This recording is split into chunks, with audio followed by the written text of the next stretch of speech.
اسی طریقے سے ایک اور حدیث دیکھیں، صحیح مسلم کی ہے 2199 حدیث پاک، اور سنن ابن ماجہ میں 3515۔ یہ دو حدیثیں، یعنی دو کتابوں میں ایک حدیث نقل ہے۔ وہ کیا ہے؟ حضرت جابر رضی اللہ تعالیٰ عنہ بیان کرتے ہیں کہ رسول اللہ صلی اللہ علیہ وسلم نے ہمیں دم کرنے سے منع فرما دیا۔ اب یہ دیکھیں، جو بعض آپ کو یہ کہیں گے نا دم کرنا منع ہوتا ہے، بھئی یہ پھوک نہیں مارو، شرک ہوتا ہے، دیکھو نبی کریم نے منع فرمایا۔ سنیں کہ کیوں منع کیا تھا، منع فرما دیا۔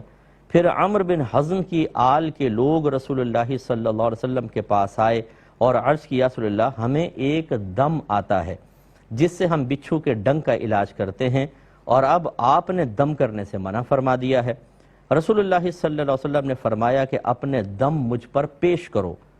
پھر آپ نے فرمایا کہ وہ پیش کیا ہوگا تو فرمایا اس میں کوئی حرج نہیں ہے، تم میں سے جو شخص اپنے بھائی کو نفع پہنچا سکتا ہو وہ اپنے بھائی کو نفع پہنچائے۔ اس حدیث نے فیصلہ کر دیا ہے۔ میں کاش میں کہتا ہوں کہ آپ جو یہ پوسٹیں بھیجتے ہیں نا،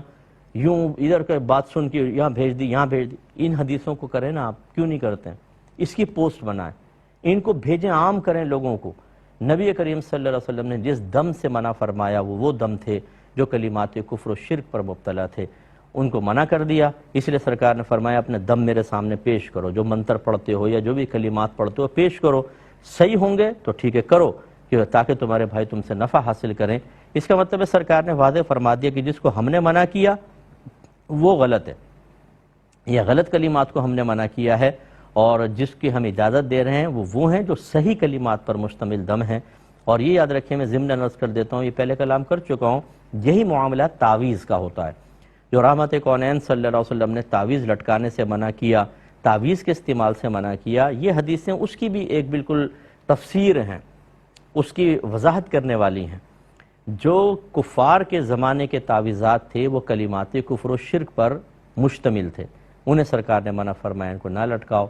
اور وہ اتنے معروف تھے، اتنے زیادہ استعمال ہوتے تھے کہ اگر شروع میں تو سرکار نے پاکیزہ کلمات والے تعویذات بھی منع فرمائے، کیونکہ لٹکا ہوا کوئی تعویذ لٹکا کر آ رہا ہے، اس میں قرآن لکھا ہوا ہے، اب دور سے آ رہے ہیں تو دیکھنے والا تو یہ سمجھے گا کلمات کفر و شرک ڈالے ہوئے ہیں، کیونکہ وہی زیادہ معروف تھے۔ اس لیے شروع میں ایسی حدیثیں بھی آپ کو ملیں گی کہ سرکار نے ذکر الہی والے تعویذ بھی منع کی ہے، لیکن پھر خود صحابہ کرام علیہم رضوان کہتے ہیں، اور یہ پیچھے حدیثیں گزری ہیں،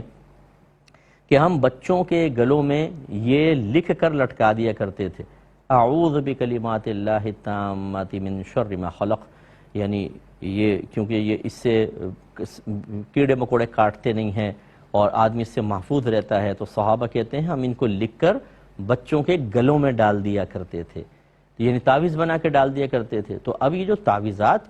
ہیں اگر وہ اچھے کلمات پر مشتمل ہیں، قرآن پاک کے تعویذات ہیں یا اعداد کے ہوتے ہیں، کیونکہ یہ حروف ابجد اگر آپ نے سنا ہو، الف کا ایک حرف ہوتا ہے، با کے دو ہیں مثال کے طور پر، تو وہ اس طریقے سے ناموں کے نکال کے یا آیات کے حروف نکال کے حروف کے تعویذات دے دیتے ہیں، تاکہ براہ راست اگر گر بھی جائیں تو جیسے آیت گرنے سے بے ادبی ہوتی ہے، وہ بے ادبی کا ارتکاب نہ ہو، اور اس کی تاثیر ویسی ظاہر ہوئی ہے۔ تو آیات کریمہ ہوں، حدیثوں کے کلمات ہوں، ان کو اگر آپ اس طرح تعویذ بنا کے گلے میں لٹکا لیں، بازو میں باندھ لیں، اس میں کوئی حرج نہیں ہے، یہ ایک طریقہ علاج ہے، جیسے دم ایک طریقہ علاج ہے۔ جن تعویذات کو منع کیا گیا اس کی بھی یہی تعویل کی جائے گی کہ اس میں ناجائز کلمات ہوں یا مبہم قسم کے الفاظ کے، جیسے آپ بعض تعویذات دیکھیں نا، یہ عاملین لکھ دیتے ہیں، یوں ٹیڑے میڑے لفظ ہوں گے، اکلوسو پکلاسا پتہ نہیں کیا کیا، وہ اس کو پڑھ کے آپ کو لینگویج ہی سمجھ میں نہیں آئے گی۔ یہ تعویذات میں عاملین کو بھی گزارش کرتا ہوں کہ یہ نہ کریں آپ، ورنہ آپ اس کا پہلے مطلب بتائیں، اپنے آپ سے مطلب پوچھیں کہ کیا مطلب ہے اس کا۔ اگر آپ کے ہمارے استاد نے دیا، استاد کوئی آپ کا امام اعظم ابو حنیفہ نہیں تھا، وقت آ کے اس نے جو دے دیا آپ اس کو استعمال کر لیں، اس کے معنی عجیب و غریب بھی نکل سکتے ہیں۔ اللہ تعالیٰ عمل کی توفیق عطا فرمائے۔